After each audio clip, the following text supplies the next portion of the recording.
Oke, Assalamualaikum warahmatullahi wabarakatuh. Apa kabar semuanya? Berjumpa lagi dengan saya, Tania, di mata kuliah yang sama, yaitu hidrologi terapan, dengan judul analisis frekuensi.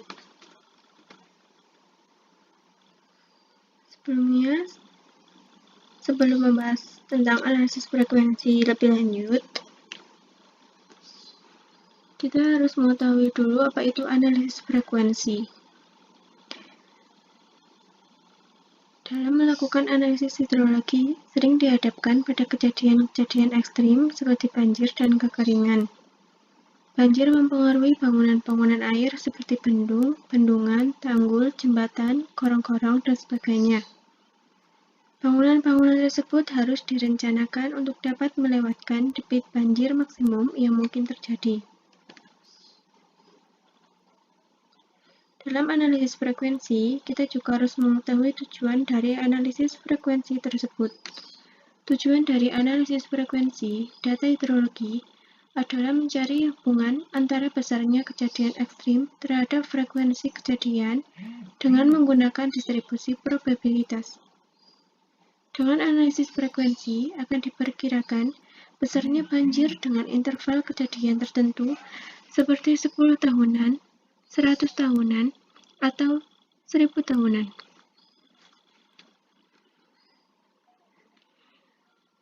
Dalam analisis frekuensi, kita dapat mengingat kembali prinsip statistik. Yang pertama, prinsip statistik adalah variabel hidrologi. Variabel hidrologi menerapkan ukuran dari fenomena hidrologi seperti debit sungai Q, kedalaman hujan P, dan sebagainya. Sebuah nilai numerik dari variabel disebut variat.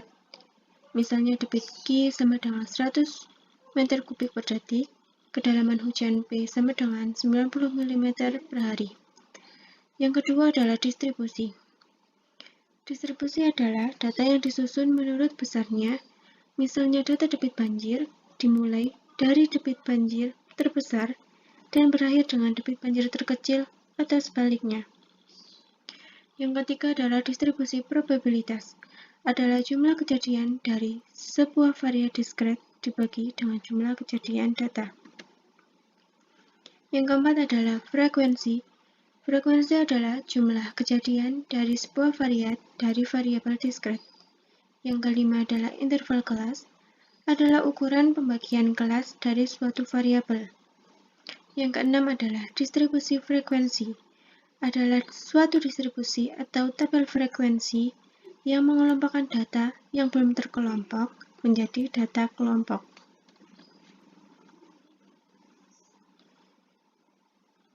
Tendensi sentral. Nilai rata dapat digunakan untuk pengukuran suatu distribusi dan mempunyai bentuk berikut ini. X bar kita tulis seperti ini, sama dengan 1/n dikali dengan sigma n I sama dengan 1 kali xi, dengan x bar sama dengan rata, x1 sama dengan variabel random, n sama dengan jumlah data. Kemudian dispersi. Penyebaran data dapat diukur dengan deviasi standar.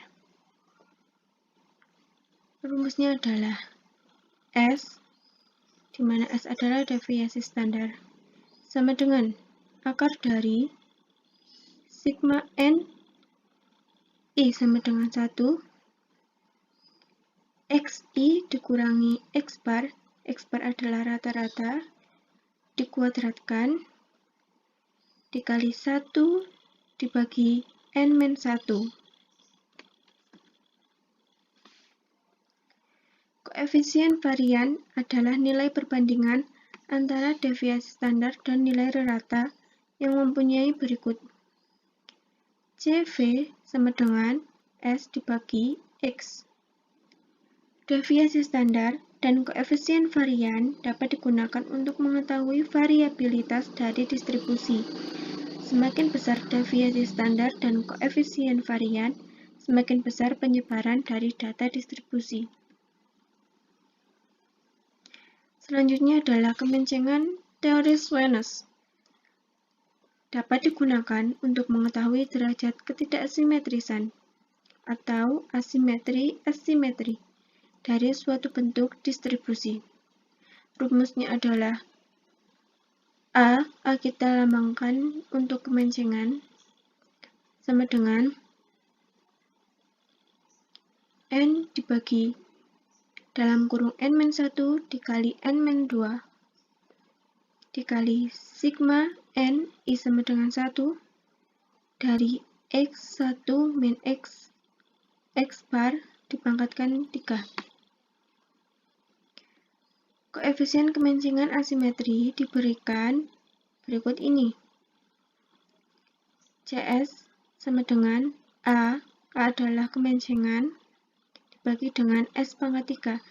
S itu adalah deviasi standar. Kemudian koefisien kurtosis. Untuk mengetahui apakah sudut kurva tumpul, normal, atau runcing. Nilai CK sama dengan 3 adalah sudut normal. CK kurang dari 3 adalah runcing. Dan CK lebih dari 3 adalah tumpul. Rumus dari CK adalah N kuadrat dibagi N-N dikali N-2 dikali N-3 dikali S pangkat 4 dikali sigma N I sama dengan 1 dari X1 dikurangi X bar dipangkatkan 4. Kita langsung masuk ke contoh yang nomor 1. Diketahui data debit maksimum tahunan di Sungai Serang Stasiun Godong, Jawa Tengah dari tahun 1951 sampai 1975 seperti ditunjukkan dalam tabel 7.1. Hitung nilai rata, deviasi standar, dan koefisien kemencengan. Kita mempunyai tabel debit maksimum tahunan Sungai Serang di Godong. Seperti tabel ini dapat dilihat dari tahun 1951 hingga 1975 dengan debit maksimum seperti pada tabel.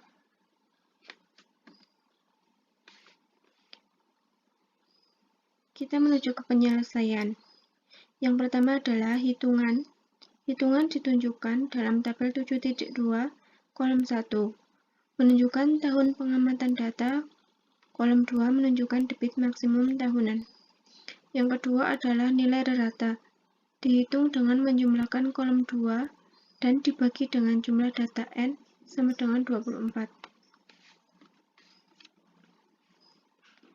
Kolom 3 menunjukkan selisih debit terhadap rata X1 min X bar, ini X bar ya. Kolom 4 menunjukkan kuadrat dari selisih aliran X1 min X bar lagi, dipangkatkan 2. Varian merupakan penjumlahan dari kolom 4 dibagi dengan N plus 1. X pangkat 2 sama dengan 1 per N min 1 sigma N I sama dengan 2 dari X1 min X bar pangkatkan 2 sama dengan 159.662 dibagi 24 min 1. Hasilnya 6.941. Nah, di mana 159.662 itu didapat dari ini. Sigma X1 min X bar pangkatkan 2. Akar dari variansi adalah deviasi standar, di mana S sama dengan akar dari S kuadrat yang ini, yang tadi dicari, dimasukkan, diakarkan menjadi akar 6.941 yang menghasilkan 83,31 meter persegi per detik.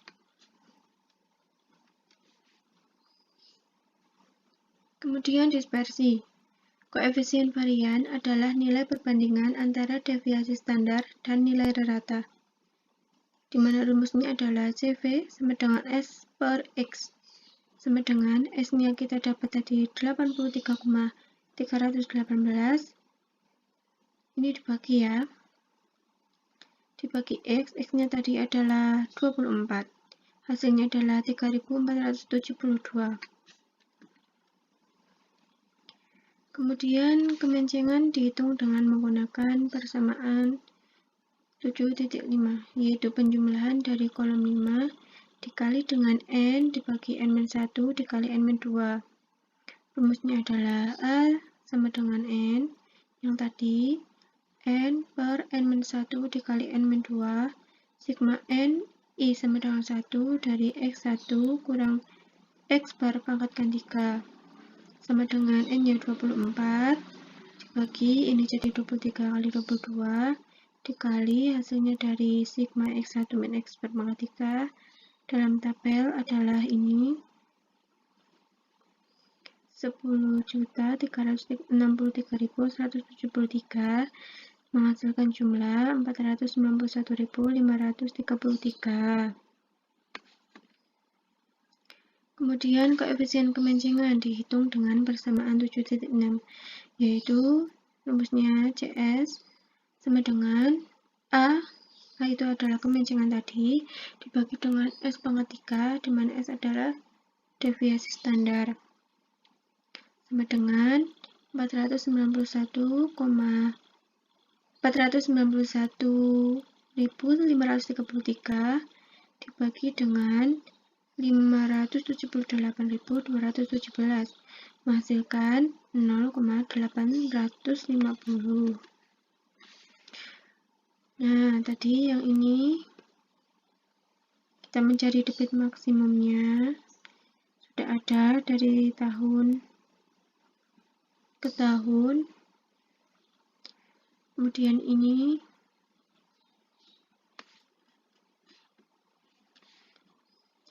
hasil yang digunakan tadi rata. Kemudian untuk penjelasannya dapat saya sampaikan melalui tabel dari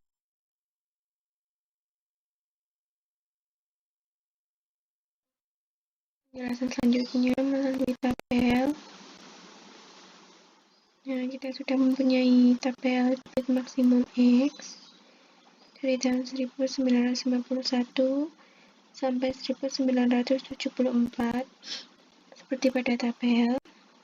Kemudian kita pindahkan, kita copy, kita perbanyak ke sebelah sini dengan mengurutkannya terlebih dahulu untuk memudahkan.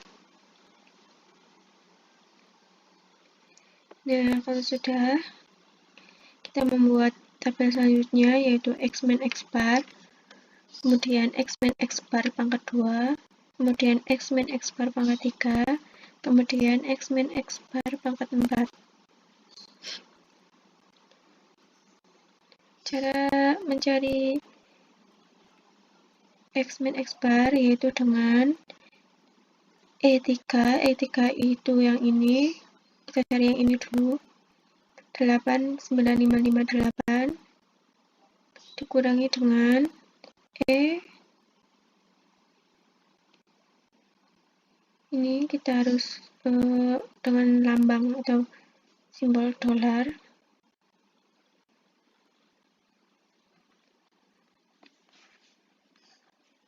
agar dapat digunakan. Terus kemudian enter, hasilnya adalah ini. Kemudian kita dapat mengopinya dengan tanda plus yang ini ke bawah, terus nanti langsung ada hasilnya. Kemudian ini sama juga, tetapi rumusnya sama dengan plus, kita kasih plus F3 itu yang ini, kemudian dipangkatkan 2, hasilnya ini dipangkatkan 2, terus kita copy ke bawah, sama, langsung muncul nanti hasilnya. Kemudian yang pangkat 3 juga sama, hanya beda dipangkatkan 3, kemudian yang pangkat 4 juga sama dan dipangkatkan 4.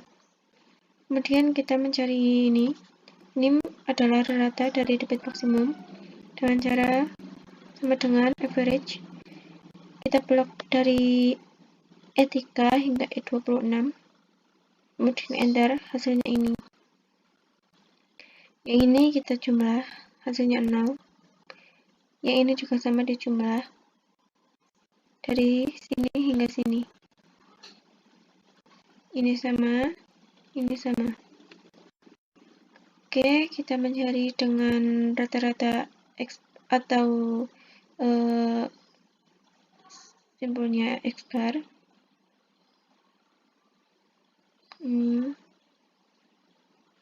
Rumusnya ini sudah dijelaskan tadi.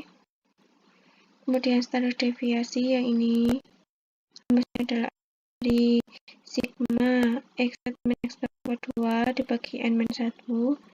Kemudiannya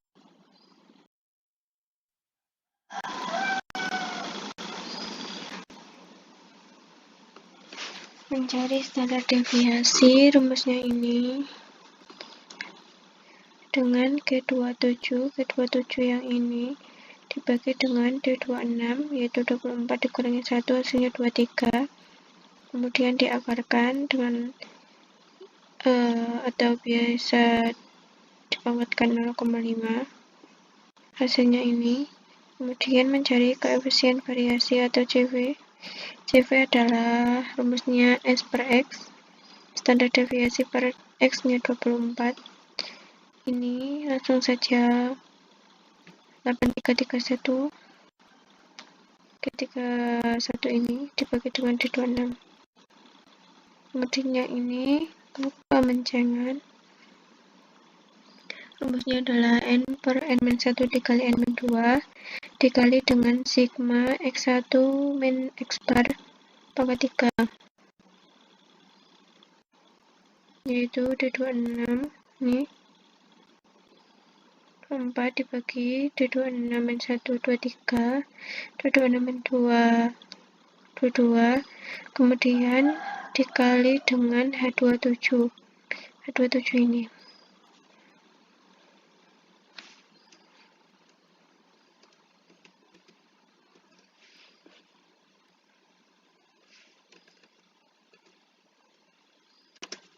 Hasilnya ini.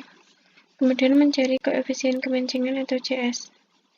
CS rumusnya A per S pangkat 3, di mana A adalah kemencengan, S pangkat 3 atau S sama dengan standar deviasi, yaitu G33, langsung saja ini dibagi dengan G31, ini standar deviasi, dipangkatkan 3, hasilnya 0,85. Kemudian mencari koefisien kurtosis atau CK. Rumusnya ini lumayan agak banyak, yaitu N pangkat 2 per N min N dikali N min 2 dikali N min 3 dikali S pangkat 4 dikali sigma X1 min X bar pangkat 4. Ini XI ya, XI atau X1.